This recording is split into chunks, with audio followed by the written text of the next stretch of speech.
ग्रामसंघ यांच्या व्यवसायाला भेट द्यायला. तर त्यांनी मागील 2.5 ते 3 वर्षापासून एक व्यवसाय चालू केला होता, जो गांडूळ खत निर्मिती प्रकल्प असा होता.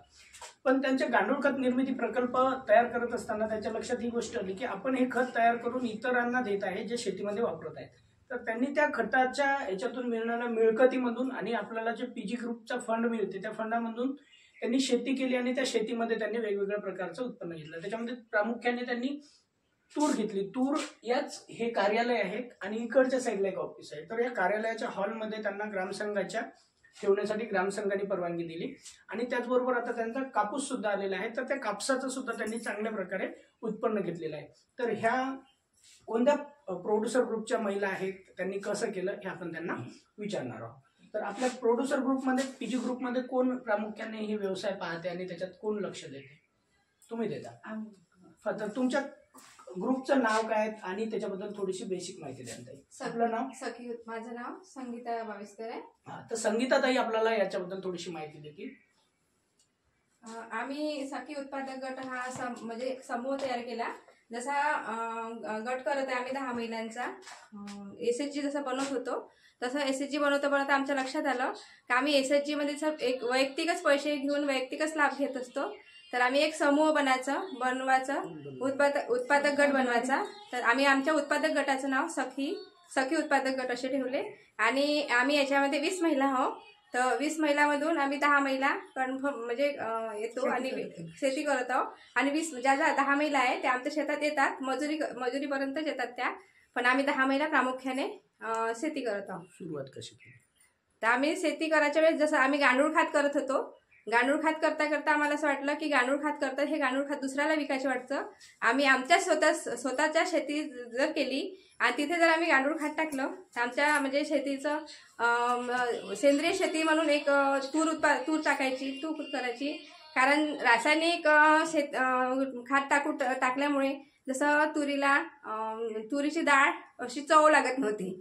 तर आमच्या लक्षात असं आलं की आम्ही जर सेंद्रिय शेती केली 1 एकर, त्यात आम्ही तुरी जर लावल्या आणि तुरीला जर आम्ही गांडूळ खत टाकलं आणि रासायनिक फवारणी कमी केली. माहिती सांगितली, पण याची सुरुवात कशी झाली आणि त्यांना नेमकं कुठल्या प्रकारचं बियाणं घ्यायचं किंवा काय करायचं हे त्यांना कसं कळालं? आता शेतीशी निगडीत असल्यामुळं खेड्यामध्ये प्रामुख्याने व्यवसाय असतो शेती. जेव्हा आम्ही या गावामध्ये आलो आणि त्यांना सांगितलं की कुठला व्यवसाय करायचा, तर त्यांच्याकडे खूप सारे ऑप्शन होते, पण त्यांनी शेतीच निवडला कारण त्यांचा व्यवसाय शेती आहे आणि त्यांना व्यवसायामध्ये त्या रस आहे, शेतीमध्ये रस आहे. बाकीच्या व्यवसायामध्ये जर प्रोड्यूस केला एखादा प्रोडक्ट तर तो सेलिंग होईलच की नाही याची त्यांना काळजी होती. म्हणून त्यांनी हा व्यवसाय निवडला आणि त्याच्यामध्ये उत्पन्न सुद्धा चांगलं घेतलं. तर आता आपण ताईला विचारूया की तो व्यवसायामध्ये निवडत असताना मग त्यांनी कशा प्रकारे बियाणं निवडलं किंवा काय केलं, तर ताई आपल्याला त्या संबंधात माहिती देतील. ताई आपलं नाव आणि मग तुम्ही काय केलं ते सांगा. अगोदर तुमचं नाव आणि गटाचं नाव सांगा.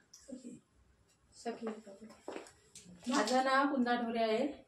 आम्ही सखी ह्या गटातून शेती करायचं ठरवलं आहे. आम्ही पहिल्यांदा तूर लावायचंच हे केलं होतं. तुरी लावायच्या मग कोणाला सगळ्यात म्हणणं पडलं तुरीनं इतकं उत्पादन नाही निघणार बा आपलं. तुरीनंतर आपण काहीच नाही करू शकणार बा. तुरी हा ते नाही पिकत, त्याचा व्यवसाय दुसरा करायचा बा. मग आम्ही ना केलं कापूस लावायचं ठरवलं.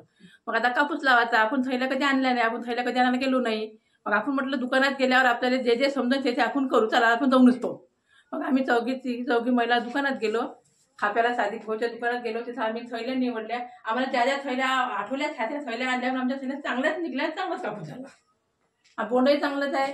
गेलो आम्ही तिथं. मग ट्रॅक्टर सांगितलं, ट्रॅक्टरला ते सारण्या फाडल्या. कोणी बेडवर लावण केल्यानंतर अर्ध्या वावरात आम्ही पराठीची लावण केली, अर्ध्या वावरात तुरीची लावण केली. त्यानंतर निंदण केलं, खात टाकणं केलं. झाड चांगलं बनवलं, झाड चांगलंही बनलं, तुरी चांगल्या बनल्या, पराठी चांगली बनली. फवारणी झाली, खात झालं, फवारणी झाली, निंदण झालं, सगळंच प्रकार चांगलं झालं. आता कापूस वेचणं चालू आहे. कापूसही चांगला झाला. आताही कापूस चांगलं येचून वावरात चांगलं झालं आणि आता इथं कापूस भरला या रूममध्ये आणून. तुम्हाला किती उत्पादन झालं? आता आमचा कापूस 25-26 क्विंटल कापूस निघला. अजून कापूस शेतात आहे. तुम्ही किती स्वतःचे पैसे टाकले आणि तुम्हाला व्हीओनी किंवा प्रभाग संघाने किती दिले?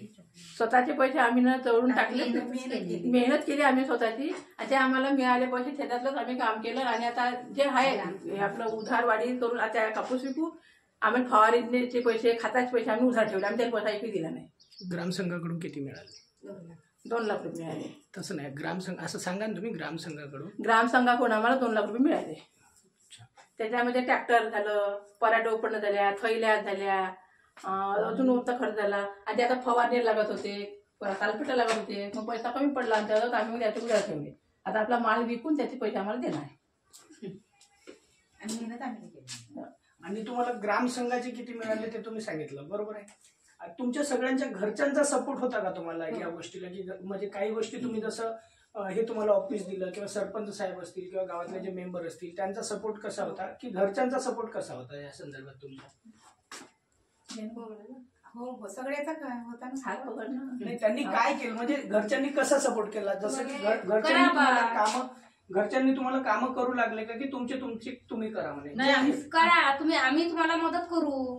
तुमच्या मागं म्हणजे बैलबंडी आणायची, काही आणायचं, आम्ही तुम्हाला सहभाग करू बा त्याच्यात. कोणी आम्ही बैलबंडी घेऊन देऊ तुम्हाला, वावरात शेतात धाडू, असा काही सपोर्ट त्यांनी घरच्यांना पण केला. दिला. सगळ्याची मेहनत होती. एकंदरीत तुम्ही जे काम करत होते त्याला सगळ्यांचा घरच्यांचा सपोर्ट होता. हे करत असताना तुम्हाला काही अडचणी आल्या किंवा म्हणजे आपल्याकडे कशी मानसिकता आहे की शेतीचे जे चिल्लर चाललर काम आहे म्हणजे निंदण, खुरपण वगैरे असेल तर ते महिलांनी करायचं, पण नांगरणी असेल, वखरणी असेल तर ते प्रामुख्याने पुरुषांनी करायची अशी पद्धत आहे आपली. तर तुम्ही मग याच्यामध्ये नांगरणी वखरणी करायची असेल तर ते कसं केलं? रोजानी लावले म्हणजे रोजानी लावले. बरं, यामध्ये तुम्हाला हे करत असताना काही अडचणी आल्या, पण आम्ही त्या पार पाडल्या. कशा अडचणी आल्या? कोण्या वेळेस रोजगार सापडायचा, कोण्या वेळेस नाही सापडायचा. याची ह्याची करा, त्याची ह्याची करा, त्याचे बाप पाया लागा, त्याला करा. तो आज सांगा, 8 दिवसांनी यायचा, तो पण आपले निंदन खुरपण चालू ठेवलं. आमच्या याची डवराची वाट पाहिली नाही. येईल तेव्हा डवरण, येईल तेव्हा करण, तोपर्यंत आपलं निंदन चालू ठेवायचं बा. त्याची वाट पाहत बसलो असतो, आमचं तण वाढलं असतो, म्हणून आम्ही त्याची वाट पाहिली नाही. आता ट्रॅक्टर खाताला आमच्या वावरात, खाताला माणूस येईन केव्हा, खात उपसन केव्हा, आम्हीच खात उपसलो, आम्हीच खात मिसळलो, आम्हीच खात नेलो, आम्हीच खात टाकलो. म्हणजे माणूस येईल केव्हा, कापी लागल केव्हा, मग माणसाची वाट पाहत बसून आमचा टाइमपास होते. पण आम्ही ना काय आठवायला, भाऊ उचला गुडचे पोते, भाऊ टाकला गुडीचं, अशा पद्धतीने आम्ही काम केलं. म्हणजे आम्ही ना कोणावर म्हणजे अवलंबून कोणावर राहिलो नाही. मग आपलं काम आपल्या पद्धतीने केलं आम्ही. कारण पोते आमच्या उचलणं होत नव्हतं. पण एवढं काम केलं. ऑटोवाल्याने पोते उचलून मागितले, आणण्यावाल्याने केलं. आमच्या गावातील म्हणजे पुरुषांनी पण म्हणजे उपसरपंचांनी साथ दिला आम्हाला. तुरी कापायच्या वेळेस आम्हाला इतकी अडचण आली. शेवटी एक रोजगार नव्हता मिळत आम्हाला तुरी कापायला. शेवटी आम्ही बाया तयार झालो तुरी कापायला. तूर वाळून गेली आमची. किती खाप्यातले रोजदार पाय, वाकुडीचे रोजदार पाय, तिकडचे रोजदार सापडत नव्हते. शेवटी बाया आम्ही चाला, कोणी म्हणे आम्ही माझ्या नव्हत नाही तरी चाला, कशी चाला पण सांगू. शेवटी आम्ही ना रोजदार सांगून तुरी सवंगल्या, उचलायच्या दिक्कत आल्या. कोणी बिमार पडून गेलो होता, घरी आणून टाकलो. एवढ्या मोठ्या पेट्या बांधल्या होत्या त्यांनी, एवढ्या मोठ्या पेट्या बांधल्या होत्या का ते उचलणं नाही होत होते, एक उचलणं नाही होत होते. एवढं गुण बी आम्ही हर कामात रोजदार सांगू शकत नव्हतो का आमच्या जवळ एवढा पैसा नव्हता. आम्हाला तेवढ्याच पैशात आम्हाला तेवढंच काम करायचं होतं. आज आमच्यापाशी एक गुड आम्ही जे जमा केल्या तुरी त्या जर उचलायला नेलं आम्हाला 500-6,000 रुपये रोज जावं लागला सामानकडे. आम्ही बायानं गुड जमा केला. एवढ्या गुडावर आम्ही बाया चढून गुड तयार केला. माणसासारखे माणसं म्हणजे एवढ्या बायासारख्या बायानं गुड लावला. दुसऱ्या दिवशी पुन्हा जाऊन गुड लावला. मशीनवाल्या आले तेव्हा आम्ही बायानंच मशीनवर जाऊन तुरी काढल्या. फक्त एक रोजगार सांगितला, पेट्याने आले. तुराटे आम्हीच फेकल्या, तुरी आम्हीच जमा केल्या, पोते आम्हीच भरले. फक्त सरपंच साहेबांना पोते शिवायला नेलो. मग सरपंच साहेबांना पोते शिवून दिले, अण्णा भाऊनं पोते आणून दिले उपसरपंचांना.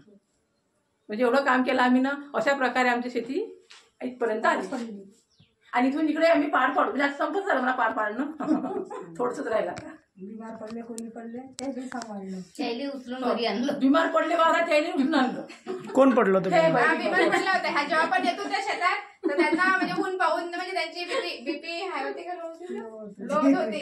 यांना उलट्या पण होत होत्या, त्यांचं काम नाही होत होतं. मग ह्या थोडा वेळ बसत होत्या आणि मग घरी येऊन जात होत्या. पाणी वल्लं पाणीवाला रोज सांगितला, यांना ऊन भावत नव्हती तरी पण त्या शेतीत आल्या. त्यांना वाटलं का आपण आपली वैयक्तिक शेती त्या करत होत्या, पण वैयक्तिक शेती म्हणजे असं आहे त्या मजूर नेऊन काम करत होत्या. तर घरी म्हणजे त्या शेतात आपल्या शेतात तर बसता येत होतो, पण इथं आम्ही 10 महिला होतो. 10 महिला होत्या तर यांच्यानं काम होत नव्हतं, म्हणजे यांना ऊन लागत होती. तर आम्ही मग यांना म्हणत होतो की तुम्ही घरी जा, तुमच्या ऑर्डरची एक महिला पाठवा, कारण एक महिला द्या, कारण मग आम्ही 10 महिला 9 महिला करू तर तुम्ही कशी तुम्हाला कसं सोडू बा खाली गेली. त्यांनी मजुरी दिली, त्यांनी ते आल्याने त्यांनी 4,500 रुपये आम्हाला दिले. 4,500 रुपये म्हणजे आम्ही त्या पैशामध्ये आम्ही जे फवारणीवाल्यांचे दिले, पाणी वल्ल्याने 2 रोजदार लावले आम्ही. कॅनलचं पाणी आलं होतं, त्या कॅनलच्या पाण्यामध्ये आम्हाला 2-3 दिवस 2 मजूर लागले, त्यांचे पैसे दिले. आणि फवारणी करायच्या वेळेस आम्हाला मजूर लागत होते तर यांनी पैसे दिलेले, त्या पैशातून आम्ही ते काम केलं. आणि आता यावेळेस पण नाही येऊ शकत तर मग थांबायला रोज देईल.